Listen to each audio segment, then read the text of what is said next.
As you're being seated this morning, on December the 30th, I began a series of messages on what I refer to as end-time events. I thought about doing this back in the month of November for the new year because of all the talk about the end of the world on December the 21st and how the Mayan calendar came to an end and how Nostradamus, the secular prophet, predicted that since the Mayan calendar ended, then therefore the end of the world should end. And there have been some documentaries on that, and there have been some Hollywood productions as the result of the Mayans and the Mayan calendar ending. And I thought to myself as I was talking to different people, how to the end of the world they were, and how they were asking me questions like, is it really possible? Could the world really come to an end? And they were somewhat anxiety driven in their hearts. And I thought to myself, the Bible has the answers to all those questions.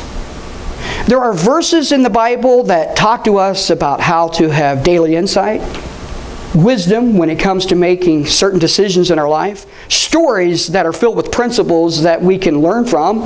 And then there are verses in the Bible that we call prophetic verses. Verses that were written 4,000 years ago or 2,000 years ago. And they were written not for that time, but for a future generation.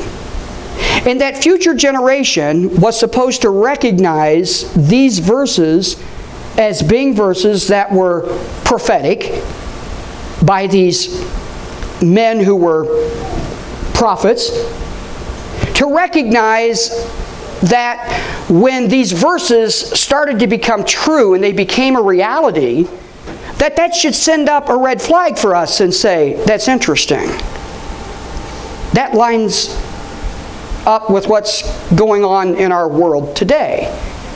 You see, some of the prophetic verses that are now becoming a reality, we're so used to what society has done with technology and how they've educated even our children and grandchildren, that we've come somewhat accustomed to our surroundings as well. But yet in the Bible, those events, those things were prophesied for us to take special note of, to pay special attention to when it became a reality. And I began this series of messages by explaining to you how important it was that we occupy till Jesus comes. And that we are to be faithful in our calling, we are to be faithful in our work, we're to be faithful in our church attendance and our Bible reading, so that when Christ comes back, we can stand before Him and He can say, well done, thou good and faithful servant. And last week we talked about the rapture. And the word rapture means to be caught away, to suddenly disappear. Now, if you have studied the Mayans and Nostradamus' prediction of the end of the world, you know that according to the History Channel, that the Mayans simply disappeared. There is no explanation on what happened to them. Some think they vanished off of planet Earth. Others think that there was some type of plague or disease that came into their village and wiped them all out. But we have no record of the Mayan civilization. And so the rapture means we're going to suddenly disappear. We're going to be caught out of here. And for the last 2,000 years, preachers, missionaries, evangelists, students of the Bible have been talking about the end of the age and when will it happen. And I believe that we're very near to the end of the age.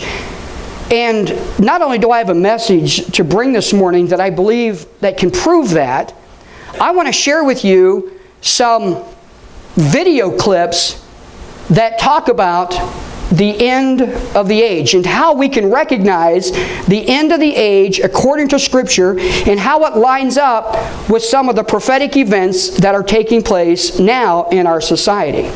Last Sunday I mentioned also that the Muslim army would rise up against Israel. That would be one of the prophetic events. And some of you looked at me and said, well, that could happen.